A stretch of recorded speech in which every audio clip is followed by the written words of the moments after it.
Good morning, Britain. Police look into allegations against a high-profile BBC star. Officers meet the BBC today over allegations an unnamed but well-known presenter who has been suspended paid a teenager thousands of pounds for explicit photos. This morning, fresh claims that he called the child to get their mum to pull the complaint. Speculation over the presenter's identity is growing. 4 stars confirmed it is not them.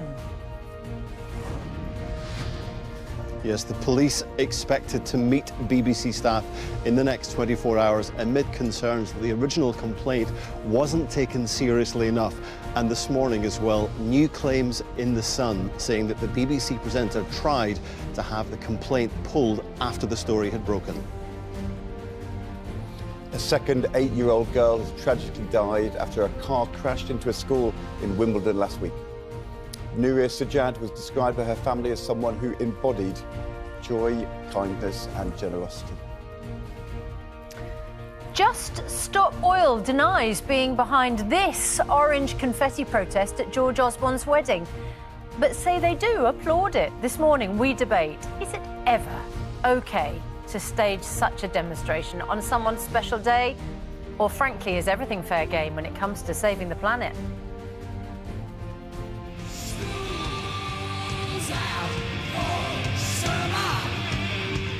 School's out for summer, or actually in a couple of weeks, but almost. And we've got shock rocker Alice Cooper in the studio. And amid a spate of objects being thrown at singers while they're performing live on stage, including someone's ashes at Pink and a mobile phone at BB Rexha, Alice tells us what it's like to have, ready, a live chicken thrown at you on stage. We'll be discussing that later in the show. And it is known as Manic Monday here. I'm in the Wimbledon queues where thousands of people have arrived to catch some tennis today. Weather-wise is looking fine and dry here with plenty of sunshine, but the roof is likely to be in play later on this week. For many of us, it's sunshine and showers. I'll have all the details for that and more coming up on Good Morning Britain. Monday, 10th of July, 2023. Live from Television Centre in London. This is Good Morning Britain with Susanna, Reid and Ed Balls.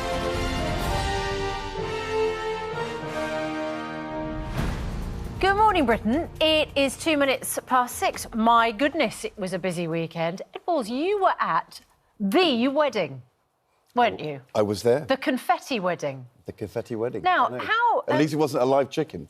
It wasn't a live chicken? No. No? And it wasn't powder, was it, or paint? No. They didn't throw a jigsaw. No. But to interrupt someone's wedding by throwing orange confetti. Now, of course, the environmental protesters say, well, for goodness sake, there's a much bigger catastrophe that we're all facing, a climate emergency. And, you know, a little bit of confetti didn't spoil anything. I think most people think, well, it's someone's wedding. I know. Are some things not sacred? What was it like when you were there? Well, we were in the church, so we didn't see that moment because the newly married bride and groom had just walked out down the aisle and out into the sunlight, and the protester was there. In the end, with this kind of thing, you have to ask, if you do this kind of protest, do you think it strengthens public support for your cause or weakens it? And that's what I've consistently asked Just Stop Oil when they've come on our programme, because I look at that and think to myself, look, personally, I'm all for tackling climate change. And I'm quite happy to have a debate with George Osborne about whether he did enough when he was Chancellor of the Exchequer. We should have that debate. But it was his wedding day, and he and Thea had been kind of preparing for this day with all their family for a long time.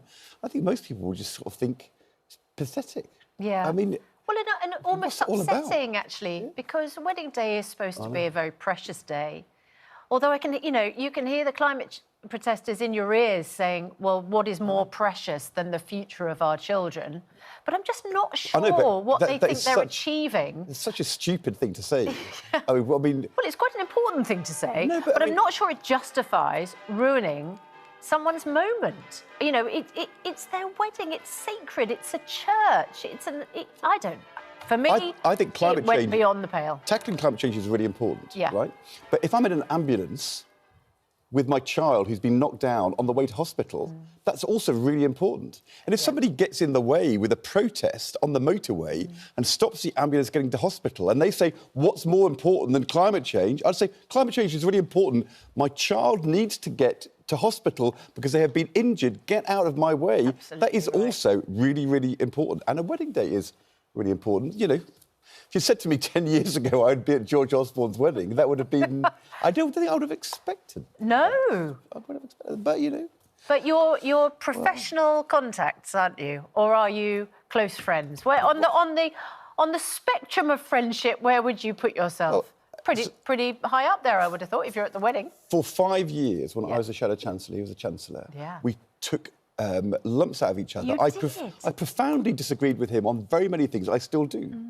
I lost my seat in 2015. He was one of the very few people who got in touch with me to say, I'm sorry you've gone from politics, because actually I think it's a loss and I wish you were still here. And when he then got into trouble a year later, I did the same with him. And we've had lots of conversations since then, mainly on ITV and Channel 4, where we've reflected and we've learned. And a close friend of mine, Joe Cox, was killed as a Member of Parliament in a kind of hate-filled time. Yeah. And many Conservatives saw David Amess killed. And I sort of think you can disagree with people profoundly and also be civil and sometimes even friendly, and that's OK. And I can disagree with George Osborne. I don't have to hate him. And actually, he's done things for me which have been the kind of things that friends do, and I appreciate that. And so I kind of was very, very pleased to be invited to his wedding, and it was a day of very warm celebration, and good to be there. Absolutely. And you can, I mean, we should not be siloed into our political caves, should we? And disconnected from each other, particularly in the Mail today, just on the point of friendship.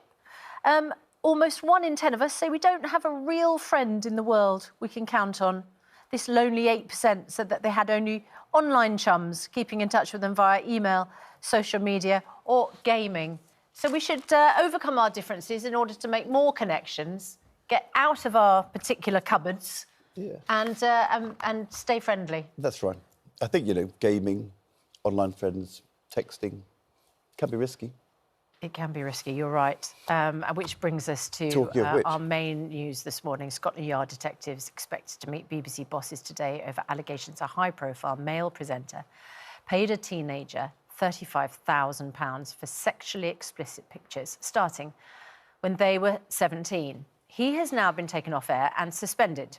This morning, The Sun claims the unnamed presenter made what it says were 2 panic calls to the teenager after the paper broke the story to try and get their mother to drop the complaint. Nick Dixon is at Broadcasting House. Nick, the BBC's now called in the police, but there will be a real sense of kind of crisis and concern at the BBC today. It's been heavily criticised for its apparent tardiness in handling the scandal. Yeah, morning, Ed. Morning, Susanna. I think it comes down to a lack of confidence generally in the BBC's handling of the initial complaint earlier this year and the process itself. And the longer it goes on, of course, the more the questions linger and the speculation grows as well, particularly on social media. And this morning in the Sun newspaper, more claims about the BBC presenter saying that he contacted the young person to try to have the complaint pulled after the story broke, and also saying that the mother of the young person, according to the Sun newspaper, very unhappy with the BBC response to this. Now, let's just take a look at the key developments so far. Here's what we know so far. The family of the alleged teenage victim say they first made the BBC aware of what was going on the 19th of May. The allegations became public on Friday night on the Sun newspaper website, and the BBC launched an investigation. The government intervened yesterday when the Culture Secretary had urgent talks with the BBC Director General, Tim Davie.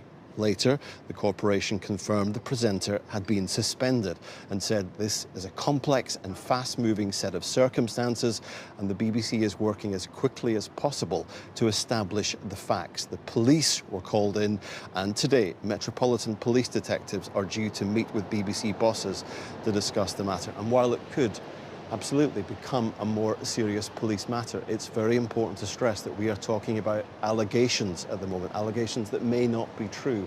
And this person has a right to privacy at this stage. That's why they have not been named. But as we know, the police are meeting with BBC staff today to see exactly where this complaint goes next. All right, Nick Dixon, thanks very much. That's our main news this morning. Coming up, we'll discuss the fallout with Andrew Pearce and Owen Jones. First, though, here's Ranvir with the rest of the day's news. Thank you so much.